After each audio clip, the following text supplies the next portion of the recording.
Sebelumnya, kami mengucapkan terima kasih kepada Ibu dosen Sri Alia sebagai dosen pengampu mata kuliah Teknik Presentasi dan Komunikasi yang telah memberikan kesempatan kepada kelompok kami untuk memaparkan hasil diskusi kami yang mengangkat tema manajemen air, sanitasi, dan kebersihan.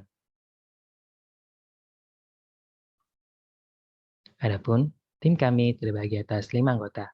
Yang pertama, Saudari Andi Ayu Wahyuni, kemudian Saudara Naval Bisalam, kemudian Saudari Umu Kalsum Putri Ahmad, lalu ada Saudari Wah Ode Masita, dan yang terakhir Saudara Zainal. Adapun pembahasan kami pada kali ini akan terbagi menjadi 3 bagian utama. Yang pertama adalah pemahaman umum tentang air bersih dan sanitasi, serta sebagai tujuan dalam Social Development Goals. Berikutnya, kami membahas tentang manajemen air, sanitasi, dan kebersihan di wilayah Indonesia secara umum dan di wilayah Makassar secara khusus. Dan terakhir, kami akan memaparkan tentang saran pemikiran yang dapat kelompok kami berikan atas permasalahan tersebut. Adapun pemahaman umum tentang air dan sanitasi akan dibawakan oleh Saudari Andi Ayu Wahyuni. Kepada Saudari dipersilakan.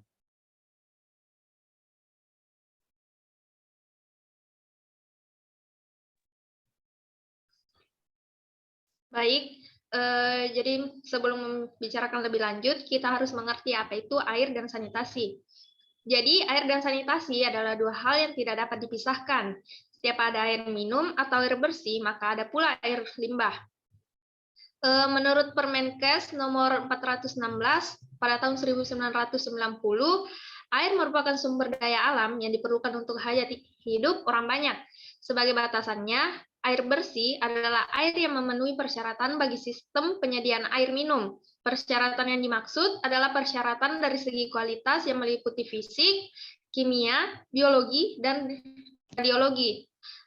Sehingga apabila dikonsumsi dapat efek samping.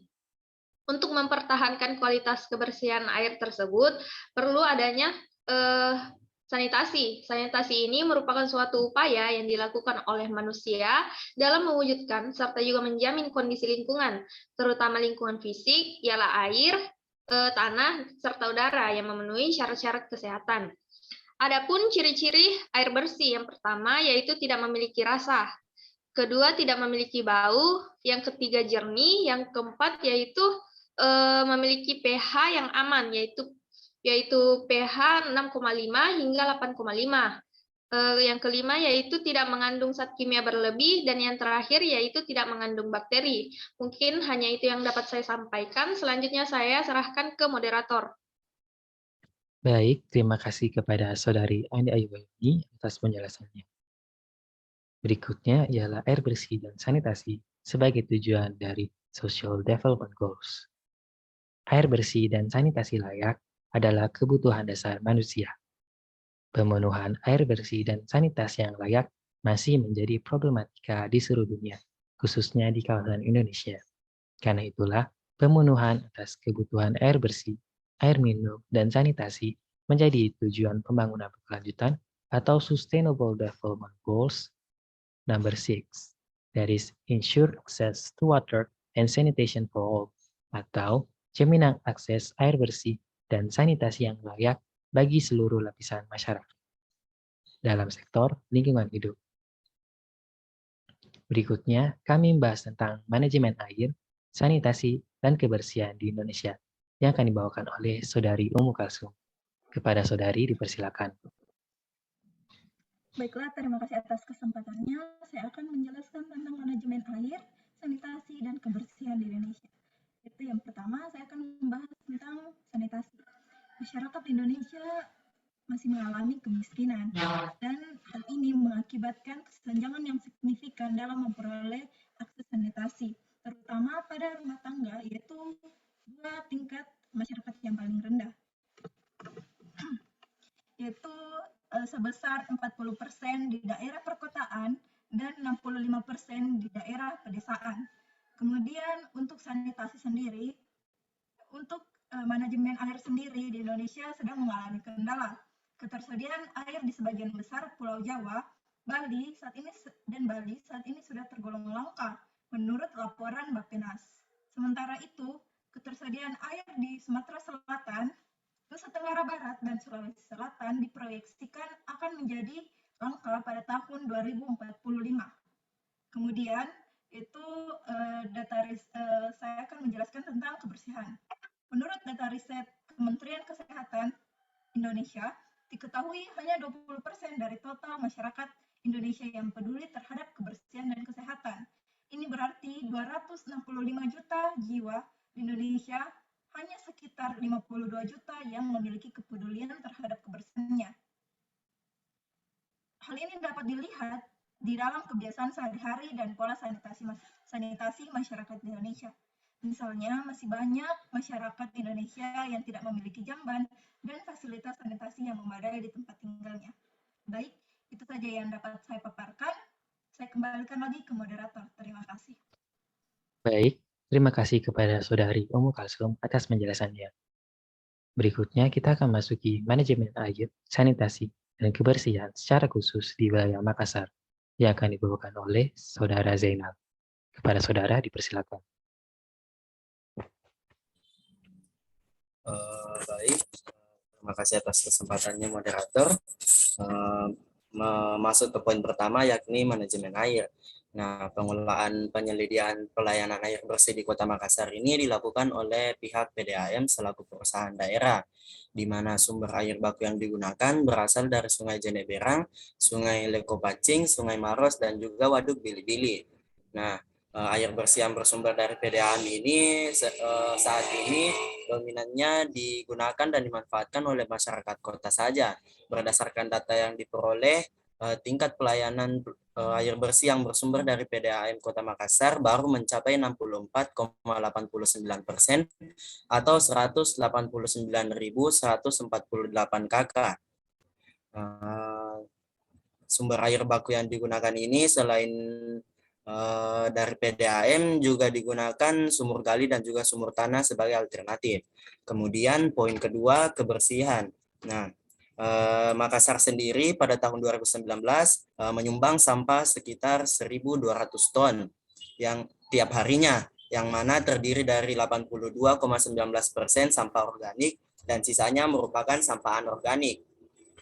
Dilihat dari kondisi di beberapa lokasi serta laporan masyarakat, minimnya tempat pembuangan sampah dan juga keterlambatan pengangkutan sampah berdampak pada tertumpuknya sampah di lokasi.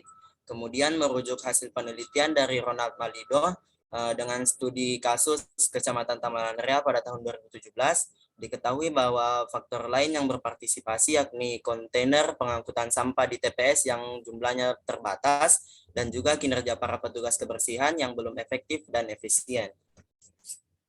Kemudian poin ketiga yakni sanitasi. Next slide.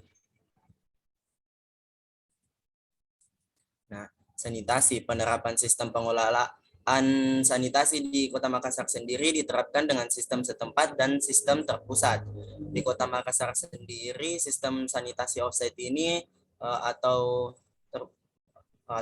sementara ini menggunakan teknologi IPAL, komunal, dan juga MCK yang terdapat di beberapa kelurahan seperti Kelurahan Sambung Jawa, Kecamatan Majang, Kelurahan Mamajang, Kelurahan Manggala, Kecamatan Manggala, dan juga beberapa tempat lainnya, di mana pemerintah Kota Makassar sendiri akan membangun instalasi pengelolaan air limbah kawasan dan komunal untuk 70.000 jiwa yang mampu mengubah limbah rumah tangga menjadi air layak minum. Rehabilitasi sarana MCK juga dilakukan secara swadaya oleh masyarakat. Baik, sekian saja penyampaian materi dari saya. Saya kembalikan ke moderator. Baik, terima kasih kepada Saudara Zainal atas penjelasannya. Adapun yang terakhir adalah saran pemikiran yang dapat kelompok kami berikan atas permasalahan yang terjadi, yang akan dibawakan oleh Saudari Wa'o Demasita. Kepada Saudari dipersilakan. Baik, terima kasih kepada moderator atas kesempatan diberikan. Selanjutnya, setelah kita mengetahui bagaimana kondisi dari manajemen air, sanitasi, dan juga pengelolaan sampah masyarakat Indonesia, dan juga terkhusus kepada masyarakat Kota Makassar, maka selanjutnya perlu kita ketahui juga upaya penanganan atau saran pemikiran untuk mengatasi atau mencegah dampak dari hal tersebut.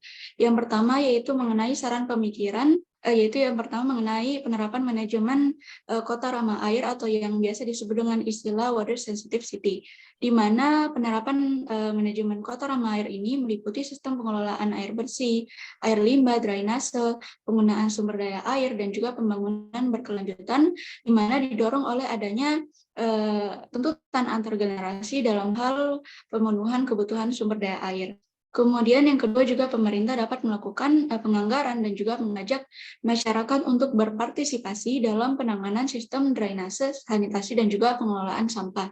Dari sini dapat kita lihat bahwasannya bukan hanya pemerintah, tetapi juga bagaimana masyarakat dalam berpartisipasi dalam penanganan hal tersebut. Kemudian juga dapat dilakukan upaya penataan sistem jaringan drainase yang lebih baik, kemudian peningkatan sarana dan prasarana air limbah lingkungan, dan penyediaan infrastruktur pengelolaan air limbah komunal. Serta dari masyarakat itu sendiri, dalam hal pengelolaan sampah dapat dilakukan 3R atau yang berarti reduce, reuse, dan juga recycle. Hal ini sudah banyak kita temukan di mana-mana dan juga banyak dilakukan oleh masyarakat. Serta juga dapat dilakukan peningkatan sarana dan prasarana sistem persampahan, serta penyediaan infrastruktur pengelolaannya. Sekian dapat saya sampaikan, selanjutnya saya kembalikan kepada moderator. Baik, terima kasih Saudari Waudhivasita atas penjelasannya. Adapun pemaparan kelompok kami pada kesempatan kali ini diharapkan dapat memberikan pemahaman yang baru kepada teman-teman akan gentingnya manajemen air, sanitasi, dan kebersihan di lingkungan masing-masing. Solusi yang kami berikan, kami harapkan dapat menjadi bahan acuan dalam memaksimalkan manajemen tersebut. Untuk mengetahui lebih lanjut tentang Social Development Goals maupun manajemen air, sanitasi, dan kebersihan di lingkungan Anda dapat mengakses bahan diatur berikut.